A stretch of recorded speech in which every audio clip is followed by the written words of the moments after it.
Indonesia itu masih sangat rendah?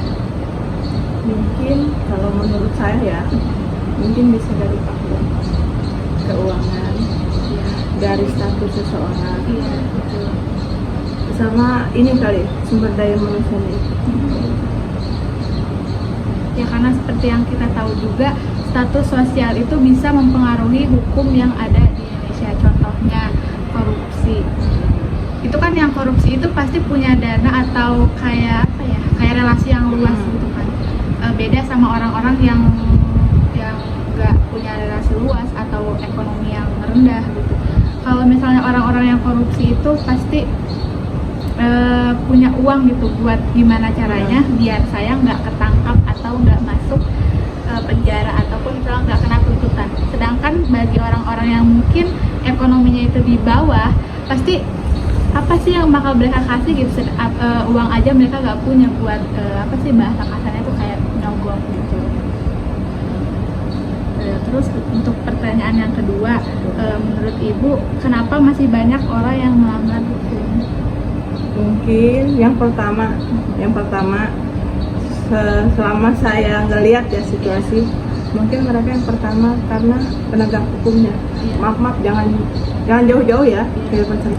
Kayak kita ditilang motor, lihat kita ditilang motor, kita dibawa masuk ke ruangannya, ditanya punya uang berapa, udah bisa dibayar, udah, nah kayak gitu. Iya.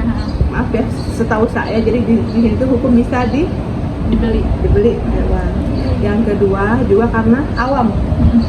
Masih kan kita itu daerah kita kan masih ada yang pelosok-pelosok. Seharusnya kan kayak aturan nggak boleh belok. Kalau orang kampung kan ya Iya, belok gitu kayak gitu. Jadi mungkin karena belum adanya pengetahuan tentang hukum. Jangan jauh-jauh. Yang tanya aja lampu hijau itu apa, lampu merah apa, lampu kuning ya. Iya. Itu juga apa, kan banyak orang juga nggak tahu Pak. Kayak gitu. Nah, intinya bagi orang-orang yang pelosok itu masih terlalu awam ya, masih terlalu jauh buat pengetahuan hukum gitu. Ya seperti itu. Jangan jauh-jauh waktu kalau kita mau lebaran daerah atas ya. Kan banyak tuh yang aturan dari jembatan 2 kan kita harus lurus, banyak yang belok. Kenapa yang belok? Kebanyakan orang dari jauh, kayak ada orang dari Damar, yang pelosok-pelosok, mereka kan nggak tahu karena nggak boleh belok ya, harus lurus. Kadang dari situ pun bukan saya menjatuhkan hukum ya, dari situ pun kebanyakan pihak yang ibaratnya ini memanfaatkan. Iya. Karena kayak gitu itu memanfaatkan gitu. Ya, intinya dari kesalahan yang masyarakat lakukan, banyak penegak hukum yang justru malah memanfaatkan kesalahan tersebut. Contohnya kayak misalnya ditilang malah dipintain uang gitu. Bukan jauh-jauh, yang pertama karena saya ngelihat, karena dulu kan saya pernah kerja sebelum ini kan pernah kerja di toko sepatu, pas di situ ada pos polisinya, kita tahu kejadiannya seperti apa. Kalau ada uang kamu bayar segini, kalau ada udah hilang motor kita. Yang kedua